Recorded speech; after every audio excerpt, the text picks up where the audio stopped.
Mustapha Motashaweq a mis son plan à exécution. Il kidnappe de jeunes garçons, les tue et réclame une rançon à la famille. Il peaufine sans cesse ses actes en tirant des leçons des crimes précédents. Mais la chute n'est plus si loin. Je m'appelle Rimbour Semi, je vous raconte la suite de l'affaire Mustapha Motashaweq, le monstre de Casablanca.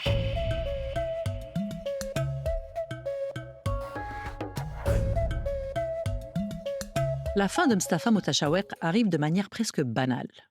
Le 31 décembre 1977, il a rendez-vous à 17 heures avec un voyou qui l'a provoqué quelques semaines plus tôt et qu'il a bien l'intention de tuer. Mais le voyou ne se présente pas et Mustapha, armé jusqu'aux dents, attend en buvant. Les heures passent et il sombre dans l'ivresse.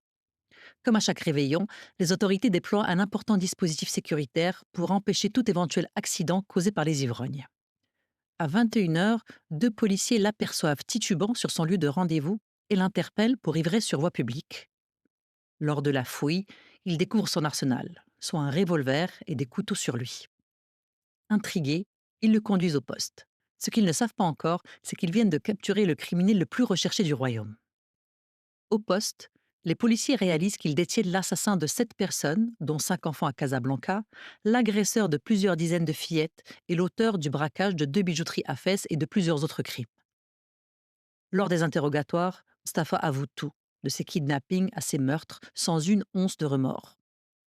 Il dénonce également son complice, Bouchaïb, qui fut arrêté à son tour, et il guide même les autorités vers les puits où reposent les corps des victimes. L'affaire fait la une des journaux. Mustapha et Bouchaïb sont traduits le 4 janvier devant le parquet général près de la cour d'appel de Casablanca. Tous les Marocains attendent impatiemment le procès. Procès qui a lieu le 23 février 1978.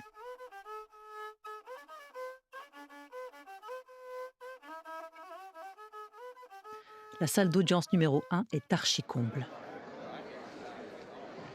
Devant l'assistance qui trépigne, entrent les 5 jurés de la cour, présidés par le juge Hamou Mastour, suivis du représentant du ministère public et du greffier. Les deux criminels entrent ensuite et tous les visages se tournent vers eux, avec curiosité, mais aussi répugnance. Sont présents également les témoins et les 2 avocats constitués par la Cour dans le cadre de l'assistance judiciaire pour le compte des 2 accusés, ainsi que l'avocat qui représente la partie civile. Selon les dispositions des 21 articles du Code pénal, le juge rappelle les accusations. Meurtre avec préméditation sur des mineurs, constitution de gangs criminels, enlèvement contre rançon, meurtre de mineurs enlevés, tentative de meurtre d'un policier et d'un membre des forces auxiliaires, vol qualifié, utilisation d'armes, agression sexuelle sur mineurs, dissimulation de cadavres. Dans un silence horrifié, le président entame les interrogatoires de Bouchaïb Zenani.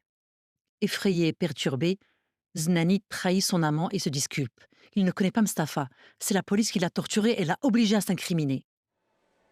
Mustapha, lui, est toujours imperturbable. Pourtant, il le maintient. Il n'est pas un monstre. Plusieurs sources ont rapporté une déclaration faite devant le tribunal. La voici. Je ne suis pas un assoiffé de sang, comme l'affirme la police. Depuis 1970, j'ai commencé à enlever des enfants. J'ai attiré environ 400 jeunes filles âgées de 9 à 13 ans et je leur ai volé leurs bracelets. Si j'avais été un assoiffé de sang, j'en aurais tué au moins 50 d'entre elles, mais je ne l'ai pas fait. Mais n'a-t-il pas tué les 2 enfants qu'il a kidnappés? Non, c'est Bouchaïb qui les a tués. Bref, son impressionnante manière de parler, de se défendre, ses idées très articulées et son incroyable mémoire des détails ne convainquent personne. Le 24 février 1978, la sentence tombe. La peine de mort pour Mustapha Motashaweq et Bouchaïb Zenani. 4 ans plus tard, en 82, ils seront exécutés par fusillade, mettant fin à une terreur qui aura duré près de 10 ans. L'histoire de Mustapha Motashaweq et Bouchaïb Zenani, c'est avant tout celle d'une relation profondément toxique, une alliance fatale, une sorte de partenariat macabre où la domination de l'un rencontre la dépendance de l'autre. D'un côté, on a Mustapha, ce prédateur froid et calculateur. Son enfance, marquée par la pauvreté, lui a donné cette soif de possession à n'importe quel prix et semble l'avoir transformé en un homme pour qui la violence n'est qu'un outil parmi tant d'autres. Il est hors de question de vivre la même misère que son père. Et chaque crime qu'il commet donne un peu plus ce sentiment d'être intouchable, presque invincible. De l'autre côté, il y a Bouchaïb. Lui, c'est l'opposé. Fragile, perdu, en quête d'un refuge émotionnel. Il tombe sous l'emprise de Mustapha, à la fois séduit et terrifié par lui.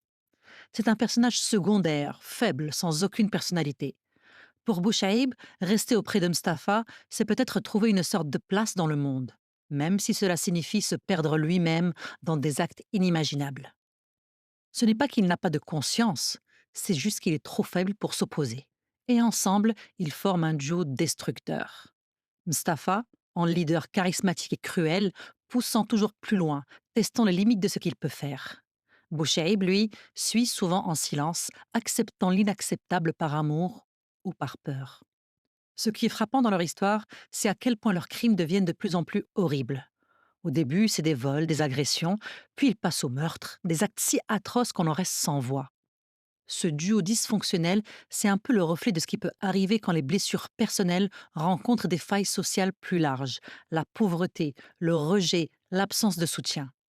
En fin de compte, cette histoire n'est pas juste celle de deux criminels, c'est aussi une fenêtre sur les dynamiques complexes du pouvoir et de la dépendance dans une relation. C'est un rappel brutal de la manière dont des vies brisées peuvent s'entrelacer pour produire une tragédie qui dépasse l'entendement.